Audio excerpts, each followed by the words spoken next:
B-24. De Arthur Conan Doyle. Conté mi historia cuando me arrestaron, y nadie me escuchó. Luego la volví a contar en el juicio, tal y como sucedió, sin añadir ni una sola palabra. Lo expuse todo con la verdad, con la ayuda de Dios, todo lo que dijo e hizo Lady Mannering, y todo lo que yo dije e hice, tal y como ocurrió. ¿Y qué obtuve a cambio? El preso hizo una declaración confusa e intrascendente, increíble en sus detalles, y sin el menor respaldo de pruebas que la corroboraran. Eso fue lo que dijo uno de los periódicos de Londres, y otros lo dejaron pasar, como si yo no hubiera presentado ninguna defensa. Y sin embargo, vi con mis propios ojos cómo asesinaban a Lord Mannering, y soy tan inocente de ello, como cualquier hombre del jurado que me juzgó. Ahora, señor abogado, está usted aquí, para recibir las peticiones de los prisioneros. Todo depende de usted. Todo lo que le pido, es que lea mi declaración, simplemente léala, y luego, haga una o dos averiguaciones sobre el carácter privado de esta Lady Mannering, si aún conserva el nombre que tenía hace 3 años, cuando, para mi dolor y ruina, fui a verla. Podría utilizar un agente de investigación privado, y pronto averiguaría lo suficiente para demostrar que mi historia es la verdadera. Piense en la gloria que sería para usted, tener todas las pruebas para poder afirmar que se habría producido un escandaloso error judicial, si no hubiera sido por su perseverancia e inteligencia. Esa debe ser su recompensa, ya que soy un hombre pobre, y no puedo ofrecerle nada. Pero si no lo hace, que nunca vuelva a dormir tranquilo en su cama. Que no pase ninguna noche, sin que le atormente el pensamiento del hombre, que se pudre en la cárcel, porque usted no ha cumplido con el deber por el que se le paga. Pero usted lo hará, señor, lo sé. Basta con que haga una o dos averiguaciones, y pronto descubrirá en qué dirección sopla el viento. Recuerde, además, que la única persona que se benefició del crimen fue ella misma, ya que pasó de ser una esposa infeliz a una joven viuda rica. Tiene el extremo de la cuerda en la mano, y solo tiene que seguirlo y ver a dónde le lleva. Sin embargo, no me quejo por cumplir mi pena por lo del robo. No me quejo de lo que merezco, y hasta ahora, no he tenido más de lo que merecía. Fue un robo, claro, y mis 3 años de cárcel han servido para pagarlo. En el juicio, se demostró que yo había tenido algo que ver con el asunto de Morton Cross, y que cumplí 1 año por ello, así que mi historia recibió menos atención por ese motivo. Un hombre con antecedentes penales, nunca recibe un juicio realmente justo. Reconozco el robo, pero en lo que se refiere al asesinato, que me llevó a prisión perpetua, cualquier juez, excepto Sir James, podría haberme condenado a la horca, entonces le digo, que no tuve nada que ver con él, y que soy un hombre inocente. Y ahora, tomaré esa noche, el 13 de septiembre de 1894, y le contaré exactamente lo que ocurrió, y que la mano de Dios me castigue, si me desvío un ápice de la verdad. Había estado en Bristol en verano buscando trabajo, y entonces se me ocurrió que podría conseguir algo en Portsmouth, porque me habían formado como mecánico experto, así que vine a pie por el sur de Inglaterra, y haciendo trabajos ocasionales por el camino. Estaba haciendo todo lo posible, por no caer de nuevo en la delincuencia, porque había pasado ya 1 año en la cárcel de Exeter, y estaba harto de ser arrestado por pequeños hurtos. Pero es muy duro conseguir trabajo, una vez que la marca negra de los antecedentes penales está unida a tu nombre. Por fin, después de 10 días de cortar leña y picar piedras con un salario de miseria, me encontré cerca de Salisbury, con un par de chelines en el bolsillo, las botas rotas, y mis fuerzas y mi paciencia completamente agotadas. Hay una cervecería llamada The Welling Mine, que está en la carretera entre Blandford y Salisbury, y fue allí, esa noche, donde alquilé una cama. Estaba sentado solo en el bar, a punto de cerrar, cuando el posadero, llamado Alan, se acercó a mí, y empezó a contarme historias de los vecinos. Era un hombre al que le gustaba hablar, y tener a alguien que escuchara sus conversaciones, así que me quedé allí sentado, fumando y bebiendo una jarra de cerveza que me había ofrecido, y no me interesé demasiado por lo que decía, hasta que empezó a hablar, como, para mi desgracia, quiso el diablo, de las riquezas de Manor Hall. ¿Te refieres a la casa grande que hay a la derecha, antes de llegar al pueblo? Pregunté. ¿Esa que tiene su propio parque? Exactamente, dijo él. Y le cuento esto, señor abogado, para que sepa que le estoy diciendo la verdad y que no le estoy ocultando nada. La casa larga y blanca, con columnas, al lado de Blandford Road, continuó el posadero. Cuando me dirigía a la posada, pasé precisamente por allí, y me quedé mirando la casa. Entonces, se me ocurrió, que era una casa a la que se podía acceder fácilmente, con esa gran hilera de grandes ventanales y puertas de cristal. Pero había conseguido apartar de mí ese pensamiento, y ahora, el señor Allan, me lo traía de vuelta a la mente, con su charla sobre las riquezas que había en el interior. No dije nada, pero escuché, y él, siempre volvía a ese mismo tema. El dueño de la casa es el viejo Lord Mannering. De joven era ya un avaro, así que ya te puedes imaginar lo que es ahora a su edad, dijo. Bueno, en todo caso, ha sacado provecho de su dinero. ¿Qué provecho puede obtener, si no lo gasta? Dije. Gracias a su dinero, consiguió la esposa más bonita de Inglaterra, y eso fue algo bueno que obtuvo de ello. Ella pensó que podría gastarlo, pero ahora ya conoce la avaricia de su esposo. ¿Quién era ella antes de casarse?, pregunté, solo por decir algo. Ella no era nadie, hasta que el viejo Lord la convirtió en su lady, dijo el posadero. Ella vino de Londres, y algunos decían que había trabajado en el teatro, pero nadie lo sabía con certeza. El viejo Lord estuvo fuera durante un año, y cuando regresó, trajo a una joven esposa con él, y ella ha vivido allí desde entonces. Stephens, el mayordomo, me dijo una vez, que ella era la luz de la casa cuando llegó allí, pero debido a la mezquindad de su marido, y a su soledad, pues el viejo odia ver a un visitante dentro de sus dominios, la vida desapareció de los ojos de la joven, y se convirtió en una criatura pálida y silenciosa, que vagaba abatida por los corredores de la mansión. Algunos dicen que amaba a otro hombre, y que fueron precisamente las riquezas del viejo Lord, las que la tentaron a abandonar a su amante, y que ahora la devora el arrepentimiento, porque ha renunciado al amor sin poder disfrutar del dinero, que el avaro Lord guarda bajo 7 llaves. El posadero me contó estas cosas y muchas otras parecidas, pero no las recuerdo, porque no me interesaron. Pero lo que sí quería oír, era la forma en que Lord Mannering guardaba sus riquezas. Los títulos de propiedad y los certificados de acciones, no son más que papel, y suponen más peligro que beneficio, para el hombre que los posee. Pero el metal y las piedras merecen el riesgo.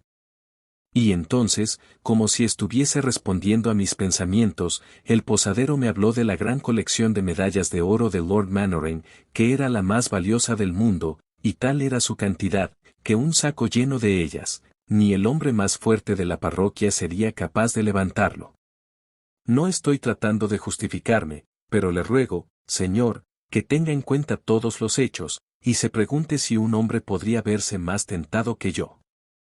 Me atrevo a decir, que hay pocos que hubieran resistido. Allí estaba yo, acostado en mi cama esa noche, un hombre desesperado, sin esperanza ni trabajo, y con mi último chelín en el bolsillo. Había intentado ser honesto, y la gente honesta me había dado la espalda. Me despreciaban por haber sido un ladrón, y sin embargo, me impedían ser cualquier otra cosa. Estaba atrapado en el arroyo y no podía salir. Y de pronto, se presenta esa gran oportunidad, la gran casa llena de ventanas, las medallas de oro que se podían fundir tan fácilmente. Era como poner un pan delante de un hombre hambriento, y esperar que no lo comiera. Luché contra eso durante un tiempo, pero fue inútil.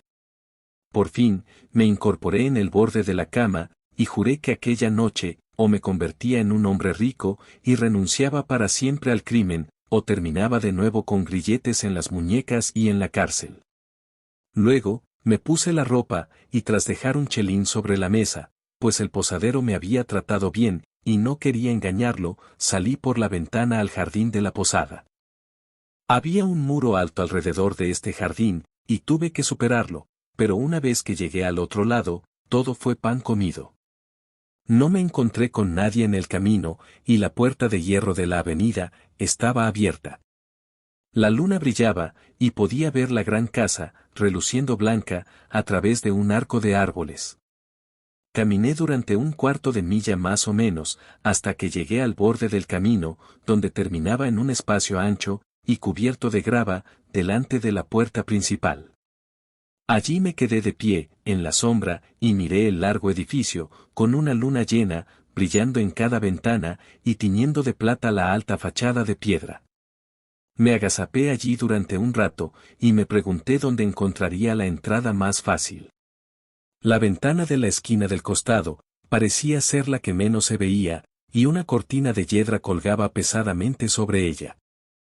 Evidentemente, mi mejor oportunidad estaba allí. Me abrí paso bajo los árboles, hasta la parte trasera de la casa, y luego me arrastré a lo largo de la sombra negra del edificio. Un perro ladró, e hizo sonar su cadena, pero me quedé esperando hasta que se cayó, y luego seguí caminando, hasta que llegué a la ventana que había elegido.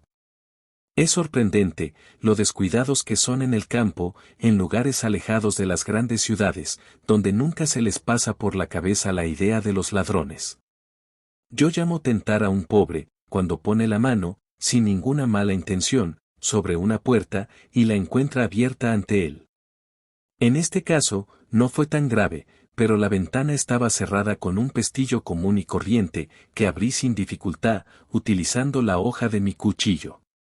Levanté la ventana lo más rápido que pude, luego metí el cuchillo por la ranura de la contraventana, y la abrí. Eran contraventanas plegables, las empujé hacia adelante, y entré en la habitación. «Buenas noches», dijo una voz. En mi vida he tenido algunos sobresaltos, pero ninguno como ese. Allí, en la abertura de las contraventanas, al alcance de mi brazo, estaba de pie una mujer, con un pequeño cabo de vela, ardiendo en la mano. Era alta, erguida y esbelta, con un hermoso rostro blanco, que podría haber sido tallado en mármol transparente, pero su cabello y sus ojos eran tan negros como la noche. Estaba vestida con una especie de bata blanca, que le caía hasta los pies, y con esa bata y con su rostro, parecía como si un espíritu estuviera de pie frente a mí. Mis rodillas se doblaron, y tuve que agarrarme a la contraventana con una mano, para sostenerme. Debería haberme dado la vuelta, y haber salido corriendo si hubiera tenido fuerzas, pero lo único que pude hacer, fue quedarme de pie y mirarla. Pronto, ella me hizo volver a mí mismo una vez más. «No tengas miedo», dijo, y eran palabras extrañas, para que la dueña de una casa, las empleara con un ladrón. Te vi desde la ventana de mi dormitorio, cuando te escondías bajo esos árboles, así que bajé sigilosamente las escaleras, y luego te oí en la ventana. Te la habría abierto, si hubieras esperado, pero lo lograste tú solo, justo cuando yo llegaba. Yo, aún tenía en la mano la larga navaja, con la que había abierto la contraventana. Iba sin afeitar, y sucio, tras una semana de andar por los caminos. En conjunto, hay pocas personas que se hubieran atrevido a hablarme, a solas, y en plena noche. Pero esta mujer, no me habría mirado con más cordialidad, si yo hubiera sido su amante, y hubiera acudido a una cita. Puso su mano sobre mi manga, y me atrajo hacia la habitación. «¿Qué significa esto, señora?» «No intente jugarme ninguna mala pasada», dije con mi tono más rudo, porque puedo ser rudo cuando me da la gana. «Será peor para usted, si me juega alguna mala pasada», añadí, mostrándole mi cuchillo. «No te voy a jugar una mala pasada», dijo. «Al contrario, soy tu amiga, y deseo ayudarte». «Disculpe, señora, pero me resulta difícil creerlo», dije. «¿Por qué querría ayudarme?» «Tengo mis razones», dijo ella. Y de repente, con esos ojos negros, que brillaban en su rostro blanco, repuso con furia. «Es porque lo odio, lo odio, lo odio. Ahora lo entenderás». Recordé lo que me había dicho el posadero, y lo comprendí. Miré el rostro de la mujer, y supe que podía confiar en ella. Quería vengarse de su marido. Quería golpearlo, allí donde más le dolería, en el bolsillo. Lo odiaba tanto, que incluso estaba dispuesta a rebajar su orgullo, y confiar en un hombre como yo, si podía lograr sus fines con ello. He odiado a algunas personas en mi vida, pero no creo haber comprendido nunca lo que era el odio, hasta que vi el rostro de esa mujer, a la luz de la vela. «Confiarás en mí ahora», dijo ella, tocándome nuevamente la manga para persuadirme. «Sí, señora», respondí. «Entonces, ¿me conoces?», preguntó la mujer. «Puedo adivinar quién es usted», contesté. «Me atrevo a decir, que mis errores son la comidilla del condado», dijo ella. «¿Pero qué le importa a él?». «Solo le importa una cosa en el mundo, y esa cosa, puedes quitársela esta noche». «¿Tienes una bolsa?». «No, señora». «Cierra la persiana detrás de ti. Así nadie podrá ver la luz. Estás a salvo. Los sirvientes duermen en el otro ala. Puedo mostrarte dónde están las cosas más valiosas. No puedes llevártelas todas, así que debemos elegir las mejores». La habitación en la que me encontraba era larga y baja, con muchas alfombras y pieles, esparcidas sobre un piso de madera pulida. Aquí y allá, había pequeñas vitrinas, y las paredes estaban decoradas con lanzas, espadas, remos, y otras cosas de esas, que suelen acabar en los museos. También había algunas prendas extrañas, que habían sido traídas de países salvajes, y la dama sacó de entre ellas, una gran bolsa de cuero. «Este saco de dormir servirá», dijo. «Ahora, ven conmigo, y te mostraré dónde están las medallas». Para mí, fue como un sueño, pensar que aquella mujer, alta y blanca, era la dueña de la casa, y que me estaba ayudando a robar en su propio hogar. Me hubiera echado a reír de solo pensarlo, pero había algo en su pálido rostro, que me impidió reír, y me puso frío y serio. Ella avanzaba delante de mí, como un espíritu, con la vela en la mano, y yo la seguí con mi saco, hasta que llegamos a una puerta, al final de aquel museo. Estaba cerrada, pero la llave estaba puesta, y ella me hizo pasar. La habitación en la que penetramos, era pequeña, con paredes pintadas con diferentes motivos. Recuerdo, que había representada la casa de un ciervo, y con el parpadeo de la luz, habría jurado que los perros y los caballos corrían por las paredes. Los únicos muebles que había en la habitación, eran una hilera de vitrinas de nogal con adornos de latón. Tenían tapas de cristal, y debajo de ellas, vi las largas hileras de medallas de oro, algunas de ellas tan grandes como un plato, y de media pulgada de grosor, todas apoyadas sobre terciopelo rojo, y brillando y reluciendo en la oscuridad. Mis dedos estaban ansiosos por tocarlas, y deslicé mi cuchillo bajo la cerradura de una de las vitrinas para abrirla. «Espera un momento», dijo ella, poniéndome la mano en el brazo. «Podrías hacer algo mejor que esto». «Estoy muy satisfecho, señora», dije, y muy agradecido a su señoría, por su amable ayuda. «Puedes hacerlo mejor», repitió. «¿No valdrían más para ti, los soberanos de oro que estas cosas?». «Sí, claro», dije. «Eso es lo mejor». «Bueno», dijo ella, «él duerme justo encima de nuestra cabeza. Solo hay una pequeña escalera.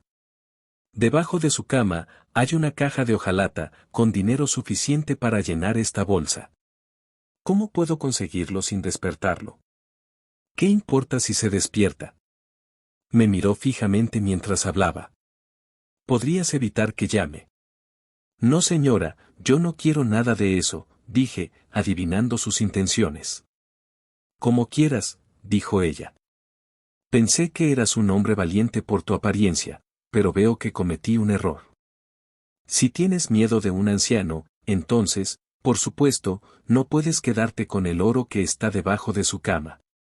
Tú conoces mejor que yo tu oficio, pero creo que te iría mejor en algún otro». «No tendré ningún cargo de asesinato en mi conciencia», dije con firmeza. «Podrías dominarlo sin hacerle daño», repuso ella. «Nunca he dicho nada sobre asesinato. El dinero está debajo de la cama. Pero si eres tan cobarde, es mejor que no lo intentes siquiera». Ella me influyó tanto, en parte con su desprecio, y en parte con el dinero que tenía ante mis ojos, que creo que habría cedido, y me habría arriesgado a subir a la habitación de Lord Mannering, de no haber sido por el brillo extraño, astuto y maligno, que vi brillar en los ojos de aquella mujer. Era evidente, que estaba decidida a convertirme en el instrumento de su venganza, y que no me dejaría otra opción, que hacerle daño al viejo, o de lo contrario, me delataría. De pronto, sintiendo sin duda que se estaba delatando, su rostro cambió a una sonrisa amable y amistosa, pero era demasiado tarde, porque yo ya había advertido el peligro que corría. No subiré, dije. Aquí tengo todo lo que necesito. Ella me miró con desprecio, y no hubo rostro que pudiera expresarlo más claramente. Muy bien. Puedes llevarte estas medallas. Me encantaría que empezaras por este extremo. Supongo que todas tendrán el mismo valor cuando se fundan, pero estas son las más raras, y por lo tanto, las más preciadas para él. No es necesario romper las cerraduras. Si presionas ese pomo de latón, descubrirás que hay un resorte secreto. Adelante. Son tuyas. Había abierto una de las vitrinas, y todas las cosas hermosas estaban expuestas ante mí. Tenía mi mano sobre la que ella me había señalado, cuando de repente, su rostro cambió, y levantó un dedo a modo de advertencia. Silencio, susurró. ¿Qué es eso? A lo lejos, en la calma absoluta de la casa, oímos un ruido sordo, arrastrado, y el paso distante de unos pies. En un instante, cerró la vitrina. Es mi marido. Susurró. Está bien, no te alarmes. Lo arreglaré. Escóndete aquí. Rápido, detrás del tapiz. Me empujó detrás de las cortinas, con mi bolso de cuero vacío todavía en la mano. Luego, tomó su vela, y entró rápidamente en la habitación de la que habíamos venido. Desde donde yo estaba, podía verla a través de la puerta abierta. «¿Eres tú, Robert?», gritó. La luz de una vela brillaba a través de la puerta del museo, y los pasos arrastrados se acercaban cada vez más. Entonces, vi un rostro en la puerta, un rostro grande y pesado, lleno de arrugas y líneas, con una nariz enorme y curvada, y un par de gafas de oro fijadas sobre ella. Tenía que echar la cabeza hacia atrás, para ver a través de las gafas, y esa gran nariz sobresalía frente a él, como el pico de una especie de ave. Era un hombre grande, muy alto y corpulento, de modo que con su bata suelta, su figura parecía llenar todo el umbral. Tenía un montón de pelo, gris y rizado, alrededor de la cabeza, pero su rostro estaba bien afeitado. Su boca era delgada, pequeña y remilgada, oculta bajo su nariz larga y autoritaria. Estaba allí, sosteniendo la vela frente a él y mirando a su esposa, con un brillo extraño y malicioso en los ojos. Solo hizo falta esa mirada, para darme cuenta de que la odiaba tanto como ella a él. ¿Qué significa esto?, preguntó. ¿Una nueva rabieta? ¿Qué pretendes, con eso de andar deambulando por la casa? ¿Por qué no te vas a la cama? No puedo dormir, respondió ella. Hablaba con voz lánguida y cansada. Si alguna vez fue actriz, no había olvidado su vocación. Puedo sugerir, dijo él, con el mismo tono burlón, que una buena conciencia es una excelente ayuda para dormir. Eso no puede ser verdad, respondió ella, porque tú duermes muy bien. Solo tengo una cosa en mi vida de la que avergonzarme, dijo Lord Mannering, y su pelo se erizó de ira hasta parecer una vieja cacatúa. Tú sabes mejor lo que es. Es un error, que ha traído consigo su propio castigo. Para mí y para ti. Recuérdalo, repuso ella. Tienes muy poco de qué quejarte, dijo Lord Mannering. Al casarnos, fui yo, quien se rebajó, y tú quien se elevó. Supongo que no negarás que es una promoción, cambiar el Music Hall por Mannering Hall. ¿Qué tontería cometí, al sacarte de tu verdadera esfera? Si es así como piensas, ¿por qué no nos separamos?, terció su esposa. Porque la miseria privada es mejor que la humillación pública. Porque es más fácil sufrir por un error que reconocerlo. Porque también me gusta tenerte a la vista y saber que no puedes volver con tu amante. Eres un villano. Eres un villano cobarde, gritó ella, llena de cólera. Sí, milady. Conozco tu ambición secreta, pero nunca será satisfecha mientras yo viva, y si sucede después de mi muerte, al menos, me encargaré de que acudas junto a tu amante como una mendiga. Ni tú, ni tu querido Edward, tendréis nunca la satisfacción de derrochar mis ahorros. De pronto, Lord Mannoren reparó en algo. ¿Por qué están abiertas esas contraventanas?, preguntó. Las abrí, porque tenía calor, contestó ella. No es seguro dejar las ventanas abiertas, dijo Lord Mannoren. ¿Cómo sabes que no hay ningún vagabundo fuera, acechando la casa? ¿Ignoras que mi colección de medallas vale más que cualquier otra colección similar del mundo? Además, has dejado la puerta abierta. ¿Qué impide que alguien entre y revise las vitrinas? Yo estaba aquí. Me habría dado cuenta si alguien hubiese querido entrar, repuso Lady Mannoren. Sé que estabas aquí. Te oí moverte por la sala de las medallas, y por eso bajé. ¿Qué estabas haciendo? Mirando las medallas. ¿Qué otra cosa debería estar haciendo? Esta curiosidad por mis tesoros es algo nuevo. La miró con desconfianza, y siguió caminando hacia la habitación interior. Ella caminaba a su lado. En ese momento, vi algo que me sobresaltó. Había dejado mi navaja abierta, sobre la parte superior de una de las vitrinas, y allí estaba, a la vista de todos. Ella la vio antes que él, y con mucha astucia, alargó la vela, de modo que la luz de la misma, se interpusiera entre los ojos de Lord Mannoren y la navaja. Luego, la cogió con la mano izquierda, y la sostuvo contra su vestido, fuera de la vista de Lord Mannoren.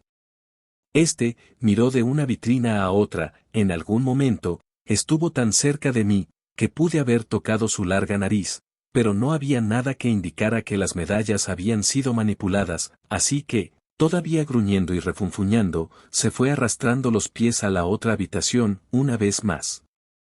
Y ahora, tengo que hablar de lo que oí, más que de lo que vi, pero juro ante Dios, que todo cuanto digo es la verdad. Cuando pasaron a la sala exterior, vi que Lord Mannoren dejaba la vela en la esquina de una de las mesas, y se sentaba, pero en una posición que yo no podía ver. Ella se puso detrás de él, como hacía evidente el hecho, de que la luz de su vela proyectaba su sombra larga sobre el suelo, frente a su marido.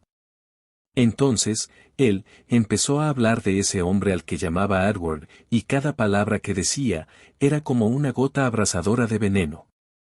Hablaba en voz baja, de modo que no pude oírlo todo, pero por lo que oí, supuse que a ella esas palabras, la estaban hiriendo en lo más hondo. Al principio, Lady Mannoren le respondió con algunas palabras acaloradas, pero luego se quedó callada, y él, siguió y siguió, con esa voz fría y burlona que tenía, regañando, insultando y atormentando, hasta que me pregunté, cómo podía soportar quedarse allí en silencio, y escucharlo. Entonces, de repente, le oí a él, decir con voz aguda. «Suéltame». «¿Qué haces? ¿Te atreves a golpearme?». Se oyó un ruido sordo, como de golpe, un golpe suave, y luego oí gritar, «Dios mío, es sangre». Me pareció que arrastraba los pies, como si se estuviera levantando, y luego oí otro golpe, y un grito. Luego, todo quedó en silencio, excepto por el sonido leve, de un goteo contra el suelo. Salí corriendo de detrás de la cortina, y me precipité hacia la otra habitación, temblando de miedo. El anciano, se había desplomado en la silla, y su bata se había arrugado hasta el punto, de que parecía tener una monstruosa joroba en la espalda.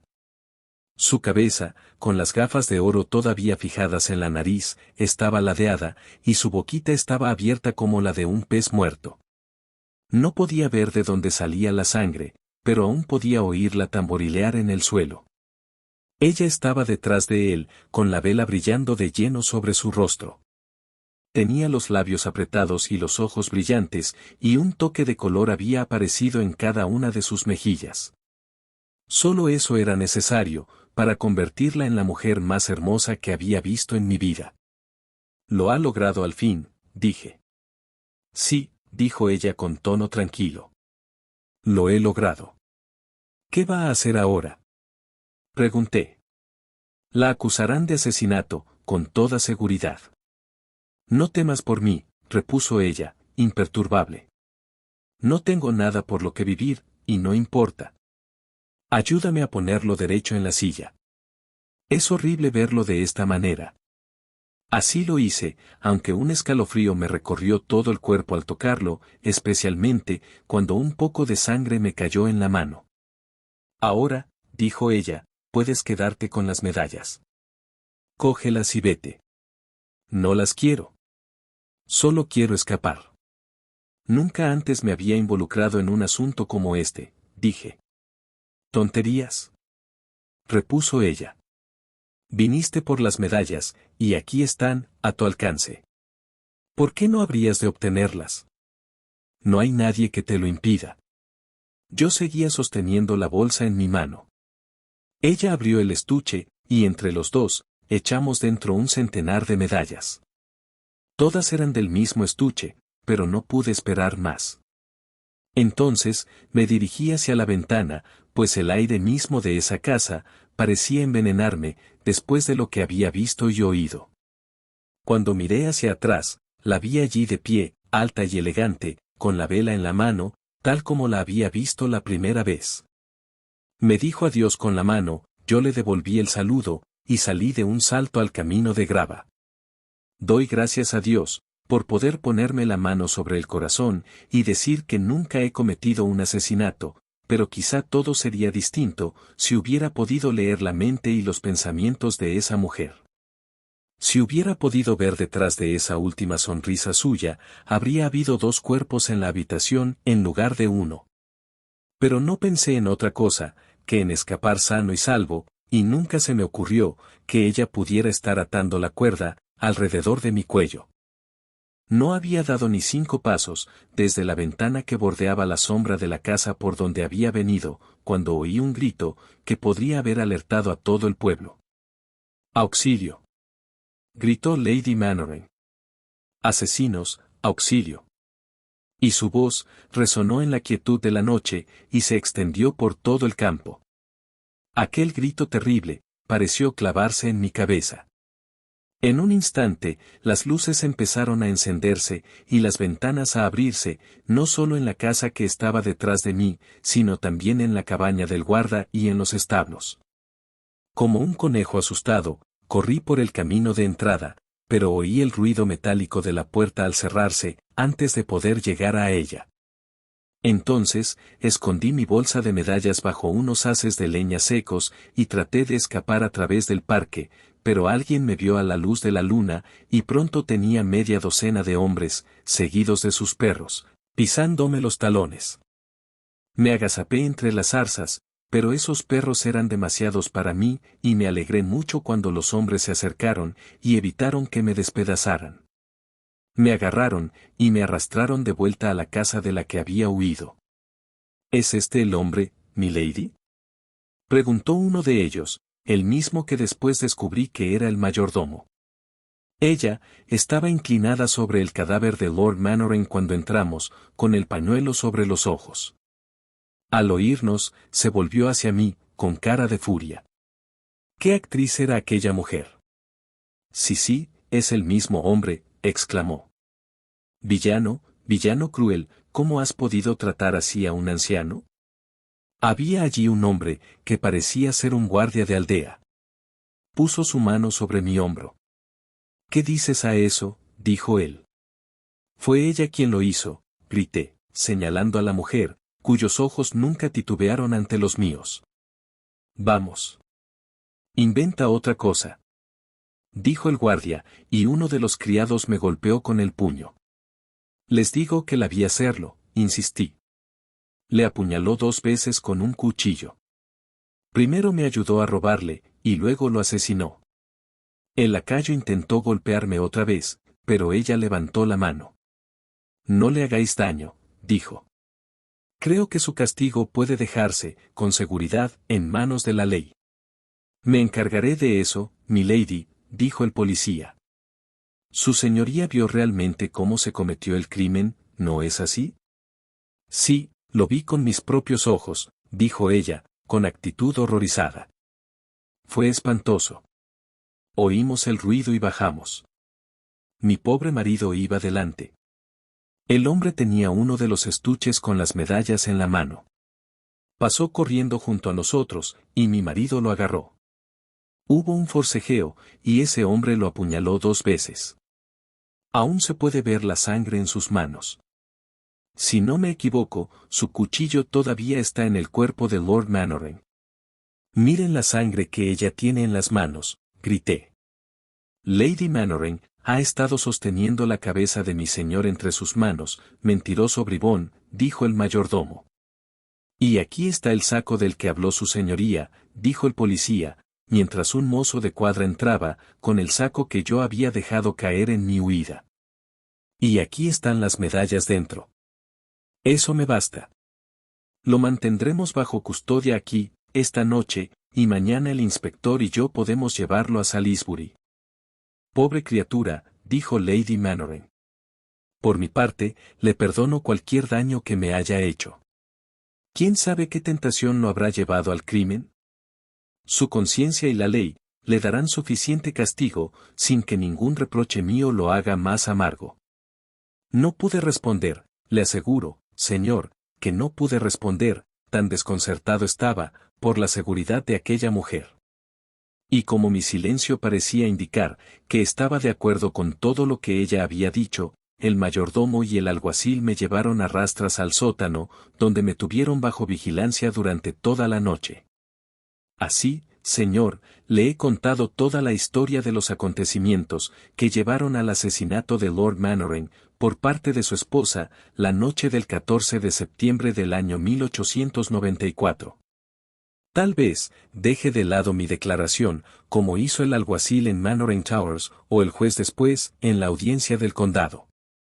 O tal vez, vea que hay algo de verdad en lo que digo, y lo verifique de algún modo, y así consiga labrarse una reputación para siempre, como un hombre que no escatima esfuerzos, cuando se debe hacer justicia. Solo puedo recurrir a usted, señor, y si limpia mi nombre de esta falsa acusación, entonces lo adoraré, como ningún hombre ha adorado a otro.